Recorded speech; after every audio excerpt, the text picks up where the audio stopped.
February 1943. Stalingrad. The city is gone. Not captured, not liberated. Erased. Brick by brick. Street by street. Human by human. What remains is silence, and a number that shocks even the generals reading it. More than 250,000 German soldiers are gone. Not retreating, not regrouping. Gone. For the first time since the war began, Germany has not just lost a battle. It has lost an entire army. Inside German headquarters, there is no celebration of sacrifice. No speeches about destiny. There is disbelief. Because Stalingrad was not supposed to end like this. The plan was bold but familiar. Encircle. Break through. Force collapse. It had worked before. It had always worked before. But this time the enemy did not collapse. The lines held. The counterattack came. And the encirclement closed not around the enemy, but around Germany itself. This is the moment something changes. Not publicly. Not officially. But internally. For the first time, senior German commanders understand a truth they had avoided for years. This war cannot be won anymore. Not quickly. Not cleanly. Not at all. This does not mean Germany is about to surrender. Far from it. Militarily, Germany still controls vast territory. Its armies are still dangerous. Its enemies are still far away from Berlin. But something more important than territory has been lost. The margin for recovery. Until Stalingrad, defeat had always been temporary. Lose ground, counterattack. Lose men, replace them. Lose initiative, regain it somewhere else. After Stalingrad, those options begin to disappear. Because the losses are no longer tactical. They are structural. Germany cannot replace that army. Not in numbers. Not in quality. Not in time. Training cycles are shortened. Experienced officers are gone. Equipment losses are permanent. For the first time, the math stops working. And yet the war does not slow down. It accelerates. Orders continue. Offensives are planned. Attacks are launched. From the outside, it looks like determination. From the inside, it feels like denial. This is the paradox at the heart of the final years of World War II. Germany did not keep fighting because it believed victory was still certain. Germany kept fighting after it understood victory was slipping away. And that makes what comes next far more disturbing. Because once a nation realizes it cannot win, every reason for continuing the war changes. It is no longer about triumph. It becomes about delay. About hope. About avoiding consequences. And sometimes about something much darker. In the next section, we will confront a difficult question. If Germany knew the war could not be won, why didn't it stop? After Stalingrad, the illusion of inevitability is gone. Not from propaganda posters. Not from public speeches. But from the rooms where decisions are actually made. Inside Germany's military leadership, conversations change tone. They become quieter. Shorter. More cautious. Because everyone understands the same thing even if no one says it aloud. Germany no longer has a path to victory. This realization does not arrive all at once. It comes in fragments. A fuel report showing reserves collapsing faster than expected. A production memo revealing that losses can no longer be replaced. A battlefield update where temporary setback becomes permanent retreat. Individually, these problems seem manageable. Together they form a pattern. And patterns are impossible to ignore. By early 1943, Germany faces three realities it cannot change. First, the Eastern Front will not collapse. The Soviet Union has survived the worst blow imaginable and is growing stronger. Second, the Western Allies are no longer contained. American industry is fully mobilized. Air raids are increasing in scale and frequency. Third, Germany is now fighting a war of attrition it cannot afford. This is the most dangerous kind of war for a nation with limited resources. For years, German strategy depended on one assumption, that enemies could be defeated before they reached full strength. That assumption is now dead. The Soviet Union has reached full strength. The United States has not even finished mobilizing. Time, which once favored Germany's speed, now favors the enemy's endurance. Some generals begin to speak more openly. Not of victory, but of damage control. How long can the front be stabilized? How much territory must be given up to save forces? What can be preserved for negotiation? These are not questions asked by a winning side. But here is the critical detail. Even as this understanding spreads, no mechanism exists to end the war. Germany is not fighting a limited conflict with negotiable terms. It is fighting a war whose political foundation allows no retreat. Total victory or total defeat. Nothing in between. The Allies have made this clear. There will be no negotiated peace. No compromise settlement. No partial surrender. Only unconditional defeat. For Germany's leadership, this is catastrophic, because once defeat becomes inevitable, the consequences are absolute. This changes the psychology of the war. The question is no longer, how do we win? It becomes, how long can we delay the end? From this moment onward, German strategy stops aiming at victory. It aims at time. Time to fracture the enemy alliance. Time for a miracle. Time for a technological breakthrough. Time for exhaustion to change political will. None of these are plans. They are hopes. And hope, in this stage of war, is not a strategy. It is a substitute for surrender. This is why Germany's behavior after 1943 appears contradictory. Why offensives continue despite shortages. Why defenses are ordered to hold ground that has no strategic value. Why entire cities are defended long after military logic says to withdraw. Because the war is no longer being fought to win. It is being fought to avoid the moment when fighting ends. In the next section, we confront the core question. If Germany understood the war could not be won, why did it keep going anyway? The answer is not military. It is political, psychological, and deeply human. On the surface, the question seems simple. If Germany knew the war could not be won, why didn't it stop? Why not negotiate?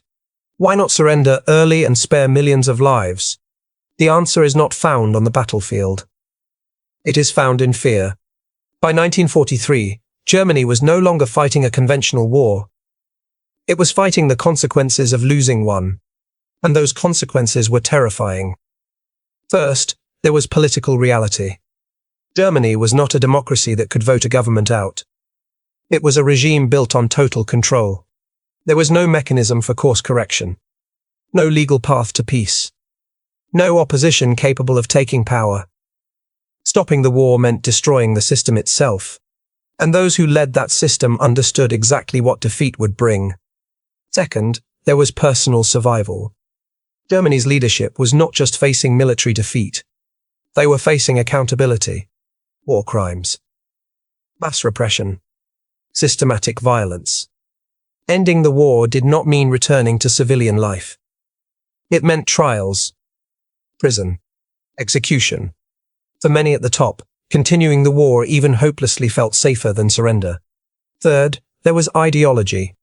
The regime had defined itself around struggle, around destiny, around resistance, around never backing down.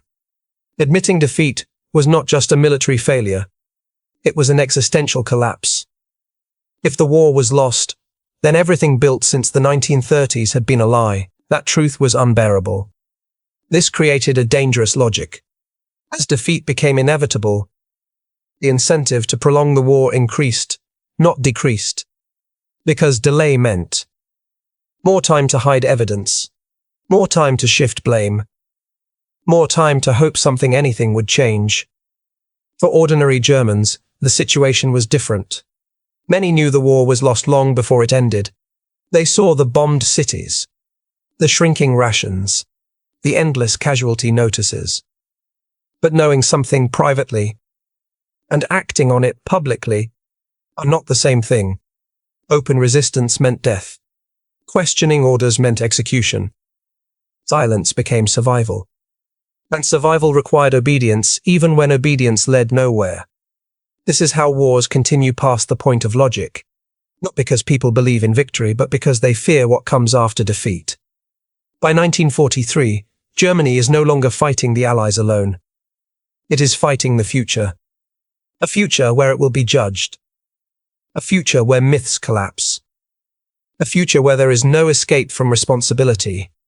And so the war continues not to win but to postpone the inevitable.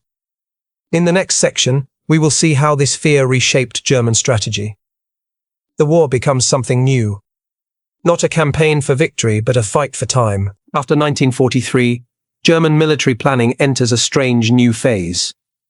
On paper, it still looks aggressive. Counteroffensives are planned.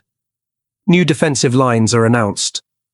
Orders demand ground be held at all costs. But beneath the language of confidence, the purpose has changed. Germany is no longer fighting to win the war. It is fighting to delay its end. This shift is subtle, but decisive. Earlier in the war, German operations aimed to break enemies quickly, destroy armies, force political collapse, end wars before resources ran out. Now, none of that is realistic. The Allies are too strong. Their industry too vast. Their manpower too deep. So German strategy narrows to one goal. Buy time. Time for what? That question has many answers and none of them are reassuring. Time for the enemy alliance to fracture. Time for political change in London or Washington. Time for exhaustion to weaken public support. Time for new weapons to change the balance. These are not strategies. They are gambles against reality. Defensive lines become symbols rather than solutions. Every river becomes a final stand. Every city a fortress. Every retreat is forbidden. Holding ground is no longer about military value. It is about psychological delay. If the front still exists, then the war is not over. This is why German forces are ordered to defend positions long after they are indefensible. Not because commanders believe they can hold them, but because withdrawing feels like admitting the truth. And truth, by this stage of the war, is the greatest enemy of all. Offensives still occur, but their purpose has changed. They are not meant to win. They are meant to shock, to create uncertainty, to suggest strength where none remains, to force the enemy to slow down, reorganize, reconsider. Even failure can buy days. Days become weeks. Weeks become months. And months mean postponement. For soldiers on the ground, this creates unbearable tension. They are asked to fight harder for less reason. They are told victory is still possible, while watching the front collapse. The war becomes surreal. Orders make no sense. Objectives shift constantly. Sacrifice increases, while hope disappears. This is how wars become cruel beyond necessity. When victory is gone, but surrender is forbidden, the fighting loses purpose. What remains is momentum. And momentum kills just as effectively as strategy. In the next section, we'll explore the idea Germany clung to most desperately during this period. That technology, not reality, could still save it. The belief in wonder weapons. As reality closed in, Germany's leadership turned to a familiar refuge. Not diplomacy. Not withdrawal. Not acceptance. Technology. The belief was simple and dangerously seductive. If a single weapon could change the battlefield, then time could still be reversed. These ideas were not entirely irrational. Germany had already seen technology change warfare. Fast tanks, close air support, advanced submarines. Early victories had reinforced the belief that innovation could compensate for disadvantage. So when defeat loomed, innovation became obsession. Plans multiplied. New jet aircraft, long-range rockets, heavily armored tanks, submarines that could remain submerged for days. On paper, these weapons looked revolutionary. In reality, they were too late, too few, and too disconnected from the war Germany was actually fighting. Take the jets. They were faster than anything the Allies had, deadly in the hands of skilled pilots. But speed does not replace fuel, and performance does not replace trained crews. Germany could not produce them in meaningful numbers, could not train pilots fast enough, could not protect airfields from bombing. Technology arrived, but the system to support it was gone. The rockets were even more symbolic. They could strike cities hundreds of kilometers away. They terrified civilians. They impressed observers. But they did not break armies. They did not stop advances. They did not change logistics. They consumed enormous resources for minimal military return. This is the cruel irony of the wonder weapon mindset. When a system is failing, new tools do not fix it. They drain what little remains. Inside Germany, these projects served another purpose. They delayed reckoning. As long as a breakthrough seemed possible, leaders could justify continuing the war, not because it made sense, but because it offered hope without surrender. For soldiers and civilians, the promise of new weapons became a psychological lifeline. If a miracle was coming, then suffering still had meaning. If the war could still be turned, then sacrifice was not pointless. That belief kept people moving even as the ground disappeared beneath them. But miracles do not appear on production schedules, and no invention can compensate for collapse on every front. By the time these weapons entered combat, the war had already moved beyond their reach. Germany was not saved by technology. It was distracted by it. In the next section, we'll confront one of the most tragic aspects of the final years. Orders that made no military sense but were followed anyway. By the final phase of the war, something fundamental breaks inside Germany's command structure. Not discipline, not courage, judgment. Earlier in the war, German commanders had flexibility. They could retreat when necessary, trade space for time, preserve forces for counterattack. Those options disappear. Orders now come with absolutes. Hold at all costs. No retreat. No withdrawal under any circumstances. What had once been strategy becomes doctrine by denial.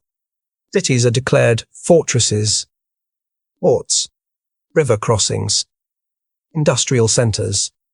The word sounds strong. In reality, it means something else. You will fight here until you are destroyed. From a military perspective, many of these positions have no value. They cannot be supplied. They cannot be reinforced. They cannot change the outcome. But they serve a different purpose. They delay collapse. They create the illusion of control. And most importantly, they prevent acknowledgement of defeat. Commanders on the ground know the truth. They see supply lines cut.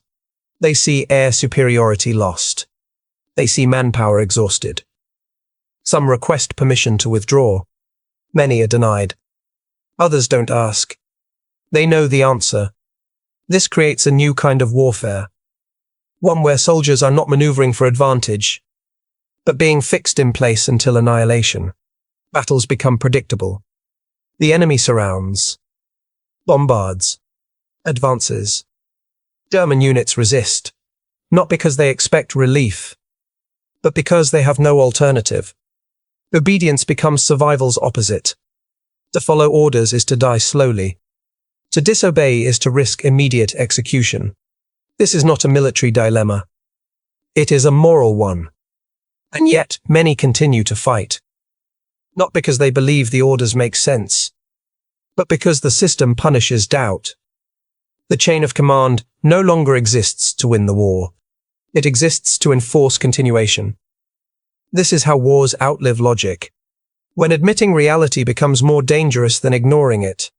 In the next section, we will shift our focus away from strategy and leadership and look at the people who carried this burden.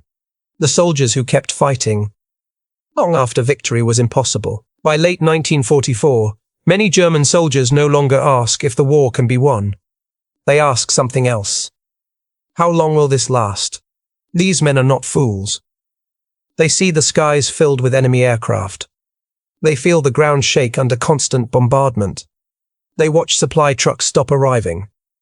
They understand what the maps no longer show. The war is over in everything but name. And yet, they keep fighting. The reasons are rarely ideological. By this stage, belief has eroded. What remains is duty, fear, and momentum. First, there is immediate survival. On the battlefield, the future does not exist. There is only today. Surrender is not always possible. Retreat is often forbidden. Isolation is common. In many situations, continuing to fight feels safer than attempting to stop. Not because it is logical, but because it is familiar. Second, there is fear of consequences. Desertion is punished harshly. Disobedience can mean execution. For soldiers at the front, the choice is brutal. Die slowly in combat, or die quickly for refusing to fight. Neither feels like a choice. Third, there is loyalty to the men beside you. Many soldiers are not fighting for leaders or ideology or victory.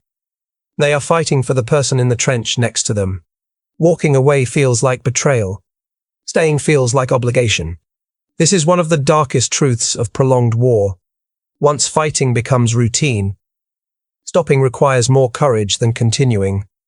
As the fronts collapse, Germany begins mobilizing anyone it can. Older men, teenagers, inexperienced replacements rush to the line.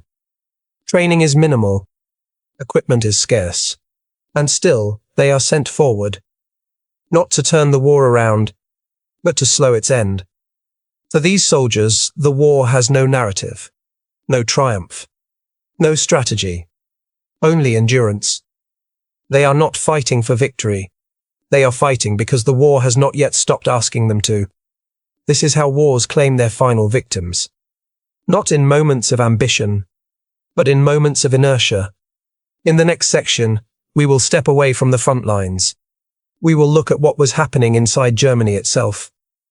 A country being destroyed from within, even as it continued to fight. By 1944, Germany is no longer just losing the war abroad. It is collapsing at home. Not in one dramatic moment, but in thousands of quiet breakdowns. Cities are burning.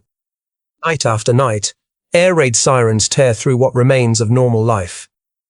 Families live underground. Factories operate in ruins. Transportation networks barely function. This is not temporary disruption. This is systemic failure. Food is scarce. Rations shrink again and again. Black markets thrive. Hunger becomes routine. The promise that sacrifice would lead to victory now feels hollow. But saying that out loud is dangerous. The state responds the only way it knows how. With control, more surveillance, more arrests, more executions. As the military situation worsens, repression increases. Not to win the war, but to prevent the truth from spreading. Inside Germany, reality fractures. Official messages insist victory is still possible. Radio broadcasts speak of resilience and destiny. Posters promise reversal. But lived experience tells a different story. People can see the skies. They can hear the bombs. They can count the dead. The gap between propaganda and reality becomes impossible to ignore. And yet, the system demands belief. Not genuine belief, but performance. You don't have to believe the war can be won. You only have to act as if it can. This creates a society living in double consciousness. Privately, many know the end is coming. Publicly, they pretend otherwise. Because pretending is safer than acknowledging. Factories continue producing weapons they know will not change the outcome. Trains move supplies toward fronts that will soon collapse. Civilians dig defenses for battles that will never be won. Everything moves forward, even though everyone understands where it leads. This is the most haunting aspect of the final years. Germany is not fighting because it believes in victory. It is fighting because stopping would require admitting that everything has failed. And admission, in this system, is fatal.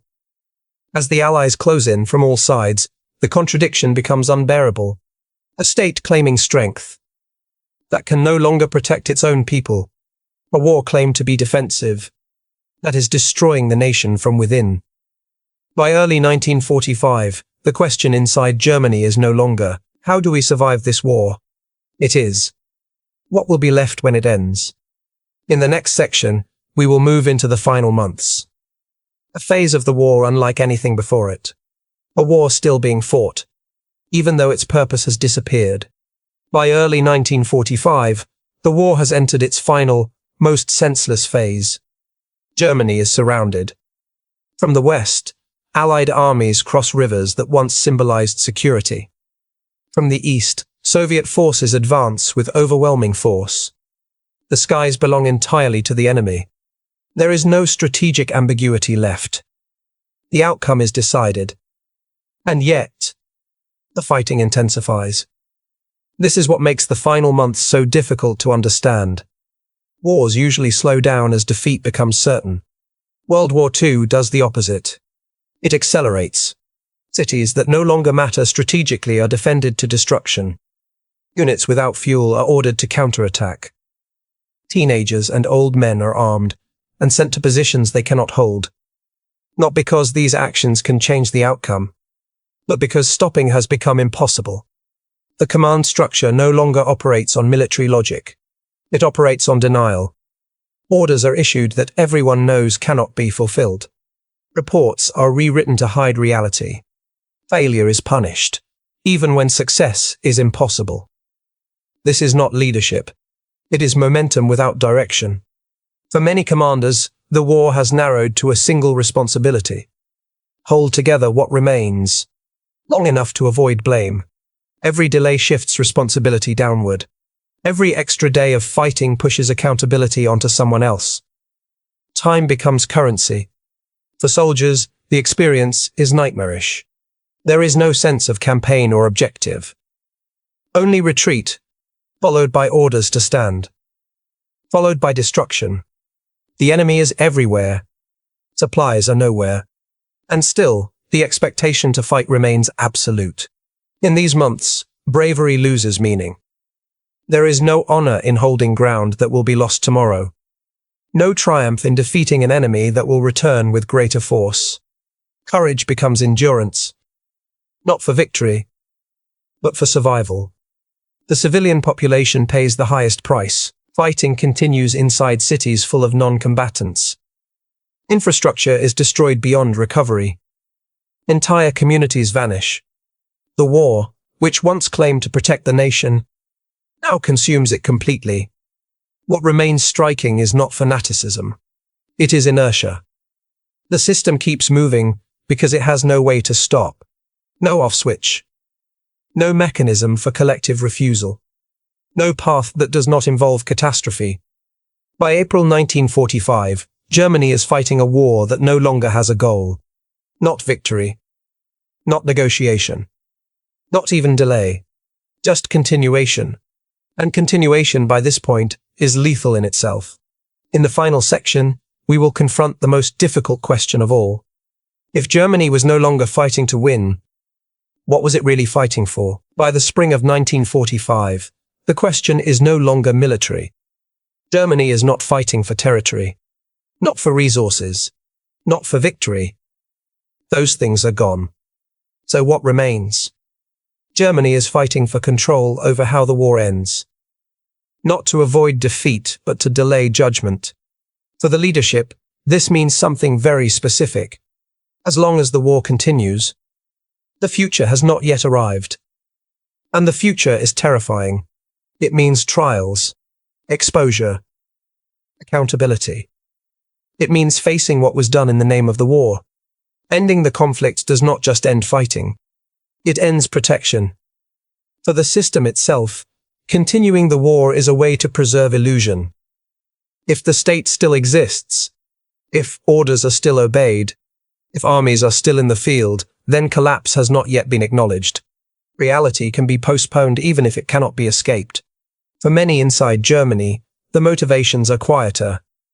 Some fight because stopping feels dangerous. Some because they see no alternative. Some because they believe chaos will be worse than continuation. Fear does not disappear when hope does. It changes shape. By this stage, the war is no longer about the enemy. It is about avoiding the moment when everything must be faced at once. The moment when excuses end. When myths collapse. When silence is no longer possible. This is why the war continues into ruin. Why cities are destroyed that will never be defended again. Why lives are spent that cannot change the outcome? Why surrender comes only when there is nothing left to command? Germany did not keep fighting because it believed it could still win. It kept fighting because stopping meant admitting the truth, that the war had been lost long ago, and that everything done after that point had only made the ending worse. This is the darkest lesson of World War II. Wars do not always end when they are lost. They end when the systems that sustain them can no longer function. When obedience breaks. When fear gives way to reality. And when that finally happens in 1945, the silence that follows is overwhelming. Not relief, not triumph. Just absence. An absence filled with ruins and questions that cannot be answered by victory alone. Germany realized the war was lost and kept fighting anyway, not for conquest, not for survival, but because the cost of stopping felt greater than the cost of destruction. That is how wars reach their most tragic phase. Not when they are fought for something, but when they are fought because nothing else is left.